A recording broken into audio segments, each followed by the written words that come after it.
ಉದ್ದೇಶ police commissioner ಬಂದಿರೋ ಉದ್ದೇಶ ನಮ್ಮ ಕಾನ್ಸ್ಟಿಟ್ಯೂನ್ಸಿಯರ್ ಇವರು ಪದ್ಮನಾಭನಗರ ಕಾನ್ಸ್ಟಿಟ್ಯೂನ್ಸಿಯರ್ ಈ ಹುಡುಗನೂ ಪದ್ಮನಾಭನಗರ ತಾಯಿನೂ ಪದ್ಮನಾಭನಗರ ಕಾನ್ಸ್ಟಿಟ್ಯೂನ್ಸಿ ಇದು ಮಾಡ್ಕೊಳ್ಳಿ ಇದ್ದಾರೆ.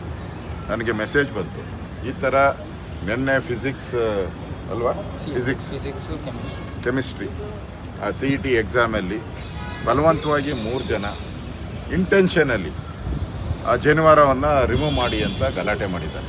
ಇವ್ರು ಹೇಳಿದ್ದಾರೆ ಇದು ನಮ್ಮ ಟ್ರೆಡಿಷನಲ್, ನಾನು ಮಾಡಲ್ಲ, ನನಗೆ ಇದು ಆಗಿಲ್ಲ ಅಂದರೆ ನನಗೆ ಬರೆಯೋಕ್ಕೆ ನನಗೆ ಶಕ್ತಿನೇ ಇರಲ್ಲ ಅನ್ನೋ ಮಾತು ನಡೆದೆ. ನ್ಯಾಚುರಲಿ ನಮಗೂ ನಂದೊಂದು ದೇವ್ರು ತಾಯ್ತಾ ಇದೆ ನನಗೆ ಅಂತ ನಾನು ತೆಗಿ ಅಂತ ಹೇಳಿದ್ರೆ ನನಗೆ ಎಕ್ಸಾಮ್ ಬರೆಯೋಕ್ಕೆ ಆಗಲ್ಲ. ಅದು ನನ್ನ ಧರ್ಮ, ನನ್ನ ಕಲ್ಚರ್, ಅದು ಇಸ್ ಮೈ ಕಲ್ಚರ್. ಹಿಂದೂಗಳ ಭಾವನೆ ಅದು. ಈ ಥರ ಹಿಂದೂಗಳ ಭಾವನೆಗೆ ಪದೇ ಪದೇ ಧಕ್ಕೆ ಮಾಡ್ತಾ ಇದ್ದಾರೆ 3 ಟರ್ಮಿಂದನೂ ಕೂಡ. ಅಂದರೆ ಈ ಸಿದ್ದರಾಮಯ್ಯನವ್ರಿಗೆ ಹಿಂದುತ್ವ ವಿಚಾರದಲ್ಲಿ ಮೊದಲಿಂದನೂ ಕಂಡ್ರೆ ಆಗಲ್ಲ, ನಾಮ ಕಂಡ್ರೆ ಆಗಲ್ಲ, ಜನಿವಾರ ಕಂಡ್ರೆ ಆಗಲ್ಲ. ಇವತ್ತು ಜನಿವಾರದ ಮೇಲೆ ಮಾಡಿದ್ದಾರೆ, ನಾಳೆ ಶಿವದಾರದ ಮೇಲೆ ಮಾಡ್ತಾರೆ, ನೆಕ್ಸ್ಟು ಒಕ್ಕಲಿಗರು ಹಾಕುವಂಥ ಉಡ್ದಾರದ ಮೇಲೂ ಮಾಡ್ತಾರೆ. ಅಂದರೆ ಇಂಟೆನ್ಷನ್ಲಿ ಮಾಡಿರೋ ಅಂಥದ್ದು. ನಾವು ಪೊಲೀಸ್ ಸ್ಟೇಷನ್ಗೆ ಹೋಗಿ ಕಂಪ್ಲೇಂಟ್ ಕೊಡೋಕ್ಕೆ 3 ಅವರ್ಸಿಂದ ಕಾಯ್ದೆವು.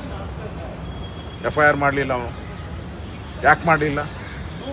ಫೋನ್ ಬರ್ತಾಯಿತ್ತು ಅವ್ರಿಗೆ ಸರ್ಕಾರದಿಂದ, ಏನು ಮಾಡಬೇಡಿ ಅಂದರೆ ಸರ್ಕಾರದ